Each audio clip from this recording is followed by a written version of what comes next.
because he wants to play, so he says, and he appears to be playing, if not at his highest level. I mean, it's still if it's the end of Aaron Rodgers, it's still the beginning of the beginning of the end, right? I don't think we're at the middle of the end or the end of the end. It just feels early, and maybe I'm just too big of a fanboy to admit that we got to move on at some point. But it seems strange. Yeah. Well, it is strange, and if we're going to use Peyton Manning as an example, hindsight being what it is, Peyton Manning left the Colts and went to Denver, played 4 seasons for Denver, went to 2 Super Bowls with Denver, and won his last one.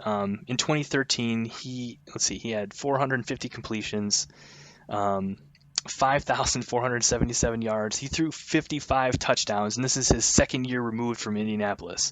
They obviously went with Andrew Luck, who just retired, as well. And what do they have to show for their Andrew Luck time? I mean, do you think that Indianapolis, knowing what they know now, would have stuck with Peyton Manning a couple more years? That's a tough question. That's a very tough question. What I will say is you're right. It seems like in a lot of these examples, history would tell us don't give up on your quarterback too soon because he's going to go do something somewhere else.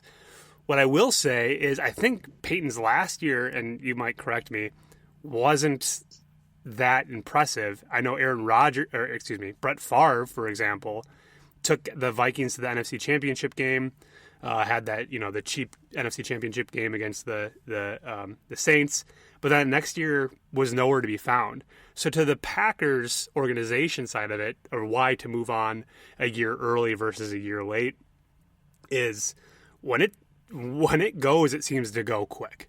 And I think some people in the Packers organization is just like, well, we got to be prepared for that if in 3 years' time Aaron's starting to see more of a decline. Yeah. And again, we're looking at this from one side. If we're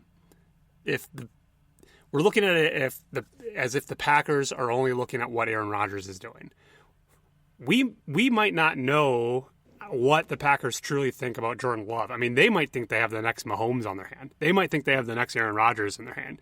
So now it's like, okay, well, they have this guy, even though we still have Aaron Rodgers, and maybe we do have to cut Aaron's time short just a little bit, and because we think we have the next great one. I mean, there is two sides to that coin. Yep, and again, no one's got a crystal ball.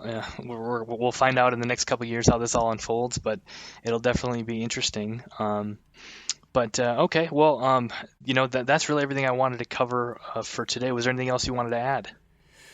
No, I think we covered it all. What I will say is I saw on the news just the other day that some NFL facilities are opening up to 50% capacity, so volunteer workouts can happen. I know up here in the cities, the Vikings venue is still closed, and I think Lambeau is closed as well. But there is some good signs to say that maybe there will be some version of a 2020 NFL season.